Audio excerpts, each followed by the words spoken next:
Bonjour à tous, avec l'aide de Dieu le Yom Yom du 23 Cheshvan. Tout d'abord, le rabbi nous dit il faut étudier le Chumash du jour, le Télim du jour, le Tanya du jour. Puis le rabbi nous ramène l'extrait d'un discours du rabbi précédent qui parle de l'époque du Tzemar Tzedek, le troisième rabbi de Chabad. À son époque, la Tnuat HaSkala, le mouvement des Juifs qui ont voulu ramener entre guillemets de la lumière, réformer des sujets de la Torah, était contre les Chassidim, contre les Juifs qui craignent Dieu, et particulièrement, ils voulaient se mêler de l'éducation des enfants juifs et qu'on ne va pas imprimer des livres de Chassidut. Le gouvernement, à l'époque, a rassemblé des rabbanim dans la ville de Pétersbourg. Il y avait le Tzemar Tzedek, qui était le représentant des Chassidim.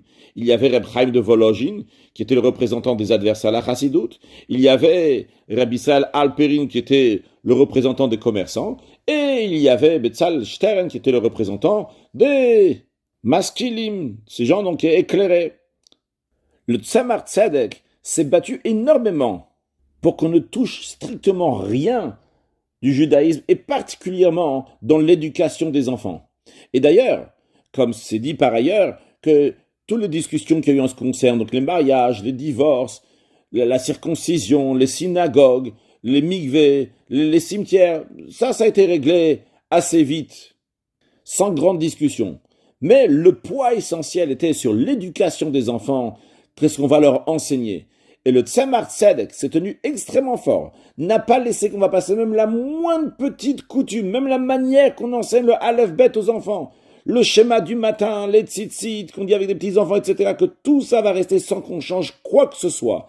Bien que les ministres qui ont organisé cette réunion étaient extrêmement en colère sur le Tzemar Tzedek, on dit qu'ils vont le punir plusieurs fois. Eh bien, le Tzemar Tzedek a tenu très fort. Et le Hayom Yom nous dit qu'à cette occasion-là, le Tzemar Tzedek a été arrêté 22 fois lors de cette conférence rabbinique à Pétersbourg, donc qui était en 5603, en 1843, car il était en opposition à l'exigence du gouvernement de modifier l'éducation des enfants, etc.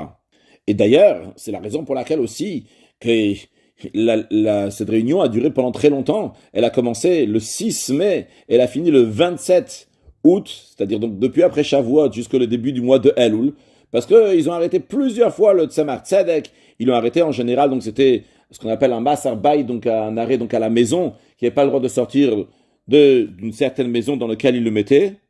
Une fois, lors de cette réunion-là, le ministre lui a demandé, il y a une rébellion contre les autorités, ce qui est interdit d'après votre Torah aussi. Le Tzemar Tzedek lui a répondu, celui qui se révolte contre les autorités, il est passible de la mort, mais c'est une mort physique. Celui qui se révolte contre Hachem, contre la royauté céleste, lui, il est condamné à la mort spirituelle. Alors, quelle peine est plus grande, quelle peine est plus grave? Et Baruch Hashem, le Tzemar Tzedek a réussi, Mashiach, now, en excellent Yom.